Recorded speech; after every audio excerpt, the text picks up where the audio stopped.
Հարգելի հայրենակիցներ, տարածաշրջանային ծանր զարգացումների համատեքստում բավականին ուշագրավ հայտարարություն արեց Ադրբեջանի նախագահը, որը ըստ էության Հայաստանի Հանրապետության դեմ ուղղված կամ նետված քար էր։ Կեղծ եւ մտածածին մեղադրանքներ հնչեցնելով Հայաստանի հասցեին ռազմական հանցագործություններ գործելու եւ օկուպացիա իրականացնելու հարցում Ալիևը հայտարարել է, որ հայերը միշտ պետք է վախենան, ինչպես դա հիմա է, որովհետև դա է ադրբեջանցիների խաղաղ ապրելու գրավականը։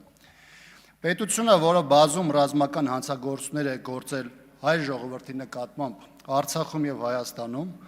ագրեսիա, էթնիկ զտումներ, ցեղասպանություն իրականացրել, այս պահին էլ օկուպացված պահում ՀՀ ինքնիշխան տարածքները մեզ հայերիս մեղադրում է ինչ-որ բանում։ Նույնիսկ կարևոր էլ չէ, թե ինչում։ Ադրբեջանի ղեկավարը մեկ անգամ չէ, որ հրապարակային հայտարարել է, որ միջազգային իրավունքն այլևս չի գործում եւ իրենք գործում են ուժի դիրքերից։ Այս սկզբունքը հատկապես վերջին տարիներին ընդգծված աշխատել է եւ հայ ժողովուրդն այն ինչ մաշկի վրա զգացել է վիրավորանքների, հոխորտանքների, հարձակումների, մարդկային եւ տարածքային կորուստների ձևով։ Մի բան է, թե ինչ նարատիվներ ու մոտեցումներ է առաջ քաշում Ադրբեջանը,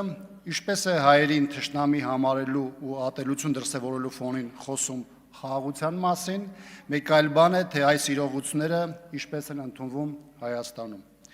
Հասարակության ճնշող մեծամասնությունը համարում է, որ Ադրբեջանից հնչող սպառնալիքները,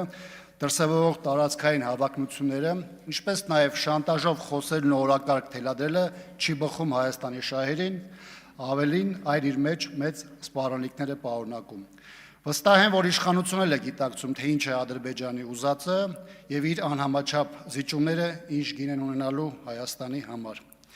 Այլ բան է, որ հայաստանյան ռեժիմը ստորադասելով արտաքին վտանգներն ու սպառնալիքները իրականությունը ներկայացնում է լրիվ այլ տրամաբանությամբ ու գույներով, որտեղ առաջնահերթը ոչ թե հայի հավաքական շահն է, այլ ԿՊՆ կուսակցական ախորժակը, ոչ թե Հայաստանը, այլ մեր գլխին մուրճ ճոճողները, ոչ թե խաղաղությունը, այլ լիակատար կապիտուլյացիան։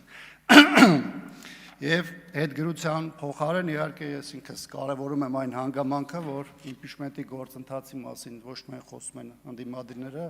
այլ նաև այս ամբիոնից խոսում են իշխանությունները, ինչ ինքնին ցույց է տալիս, որ թեման ինքնին ներքաղաքական օրակարգի մաս է կազմում։